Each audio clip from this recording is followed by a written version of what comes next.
मंडळी, पुणे शहरातल्या हडपसर भागातील त्या शांत वस्तीत सोमवारी रात्री असं काही घडलं ज्याने संपूर्ण परिसर सुन्न झाला। ज्या घरात संसाराची स्वप्न फुललेली पाहिजे होती, त्याच घराच्या चार भिंतीच्या आड एक भयंकर थरार रंगला। तो थरार इतका भीषण होता की ऐकणाऱ्याच्या अंगावर काटा आल्याशिवाय राहणार नाही। रक्ताच्या नात्यातील माया बाजूला सारून विश्वासाने ज्याच्या हातात हात दिला, तोच पती जेव्हा प्रत्यक्ष काळ बनून समोर उभा ठाकतो, तेव्हा काय परिस्थिती ओढवली असेल याची कल्पनाही करवत नाही। महम्मदवाडीच्या त्या तरवडे वस्तीत नेमकं त्या रात्री काय घडलं आणि एका महिलेला मृत्यूच्या दारातून कसं परत यावं लागलं, हेच या व्हिडिओच्या माध्यमातून जाणून घेऊयात। जया आणि अनिल माने यांचा संसार हा सामान्य वाटत असला तरी गेल्या अनेक दिवसांपासून या संसाराला वादाची वाळवी लागलेली होती। 35 वर्षांच्या जया माने आणि 42 वर्षांचा अनिल माने यांच्या छोट्या मोठ्या कौटुंबिक कारणावरून सतत खटके उडत होते। पण हे वाद केवळ शब्दांपुरते मर्यादित राहिलेले नाहीत। अनिलचा स्वभाव हळूहळू हिंसक होऊ लागलेला होता। घरगुती वादाचं रूपांतर रोजच्या छळात होऊ लागलेलं होतं। जया यांनी अनेकदा हा त्रास सहन केला, या आशेने की कधीतरी परिस्थिती सुधारेल।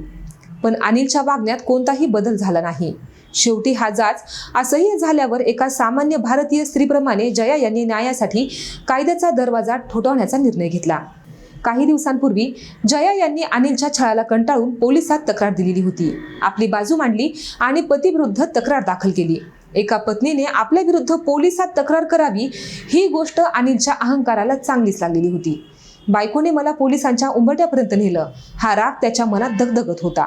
तो आतल्या आत जळत होता आणि सूड घेण्याची संधी शोधत होता। 22 डिसेंबरची तारीख उजाडली आणि अनिलच्या मनातील हा राग ज्वालामुखीसारखा बाहेर आला। त्याच दिवशी त्याने ठरवलं की आज हा हिशोब चुकता करायचा। सोमवारचा तो दिवस तसा नेहमीसारखा सुरू झालेला होता, पण वातावरण एक अनामिक दडपण होतं।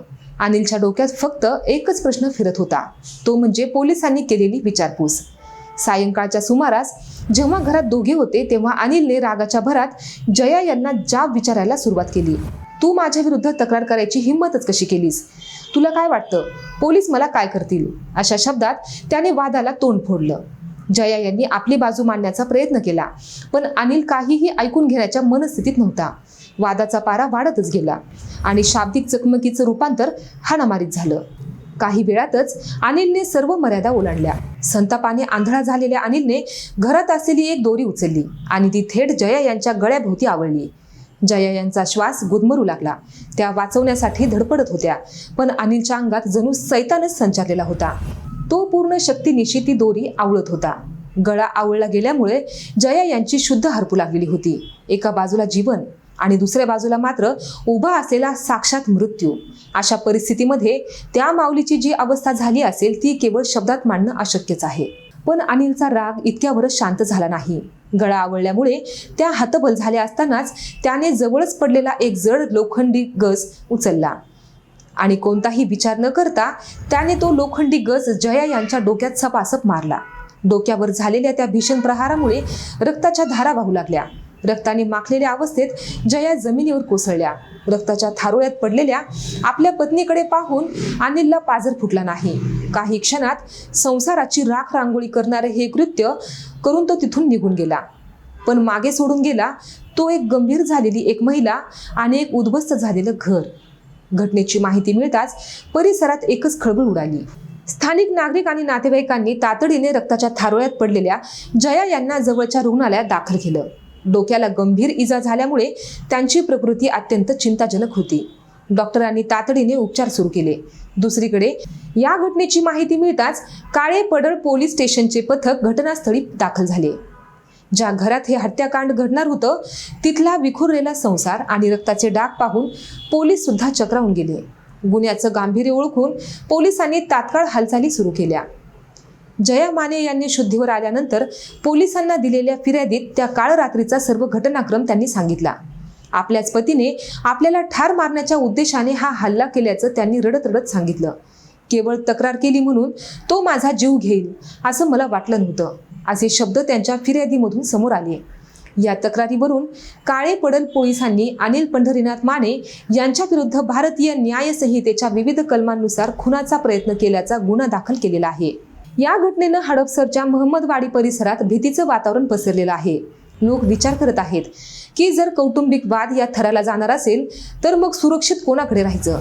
एका बाजूला महिलांना घरगुती हिंसेविरुद्ध तक्रार करण्याचं आवाहन केलं जातं, तर दुसरीकडे मात्र तक्रार केल्याच्या रागातून असे जीवघेणे हल्ले होतात. यामुळे महिलांच्या सुरक्षिततेचा प्रश्न पुन्हा एकदा ऐरणीवर आलेला आहे.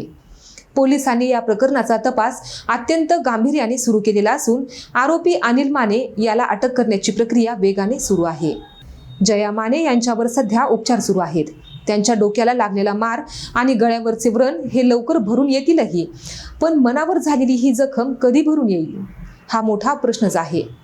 ज्या माणसासोबत आयुष्याची गाठ बांधली त्यानेच अशा प्रकारे जीवावर बेतणारं पाऊल उचलल्यामुळे त्यांचा समाजावरील आणि नात्यांवरील विश्वास पूर्णपणे उडालेला आहे. ही केवळ एका जया माने यांची गोष्ट नाही, तर समाजात दबलेल्या अशा अनेक आवाजांची प्रतिनिधी आहे, ज्या घरगुती हिंसाचाराचा सामना करत आहेत. अनुभवी पोलीस अधिकाऱ्यांच्या मते कौटुंबिक वादात जेव्हा अहंकार आडवा येतो तेव्हा अशा प्रकारच्या हिंसक घटना घडतात. पती पत्नीमधील संवाद संपला की त्याची जागा संशय आणि रागाने घेतली जाते. अनिल मानेच्या बाबतीतही हेच घडलं. पोलिसांनी दिलेल्या माहितीनुसार आरोपीने हा हल्ला पूर्ण जागृतीने केलेला आहे, कारण त्याने घरात आधीच लोखंडी गज आणि दोरी तयार ठेवलेली होती का याचाही तपास पोलीस करत आहेत. कायद्याच्या कचाट्यातून सुटण्यासाठी त्याने केलेला हा प्रयत्न त्याला आता अधिकच गोत्यात आणणार आहे. मंडळी, पुणे शहरात गेल्या काही महिन्यात कौटुंबिक हिंसाचाराच्या घटनांमध्ये वाढ झालेली आहे. शहरीकरण आणि वाढत्या तणावामुळे नात्यांमधील ओलावा कमी होत चाललेला आहे का, असा प्रश्न विचारला जात आहे. हडपसरमधील या घटनेनं सुशिक्षित समाजालाही विचार करायला भाग पाडलेला आहे. शेवटी राग हा माणसाचा सर्वात मोठा शत्रू असतो, हेच या घटनेतून पुन्हा एकदा सिद्ध झालेलं आहे. एका क्षणाच्या रागापायी अनिलने स्वतःचं आयुष्य तुरुंगाच्या उंबरठ्यावर आणून ठेवलेलं आहे आणि आपल्या कुटुंबाला कायमचं दुःख दिलेलं आहे. आता सर्वांचं लक्ष लागलं आहे या प्रकरणाच्या न्यायालयीन लढाईकडे. पोलिसांनी भक्कम पुरावे गोळा करायला सुरुवात केलेली आहे. प्रत्यक्षदर्शींची साक्ष आणि गुन्ह्यात वापरलेलं साहित्य जप्त करण्यात आलेलं आहे. कायद्याच्या राज्यात अशा हिंसक प्रवृत्तीला कडक शासन व्हावं अशीच मागणी परिसरातून होत आहे.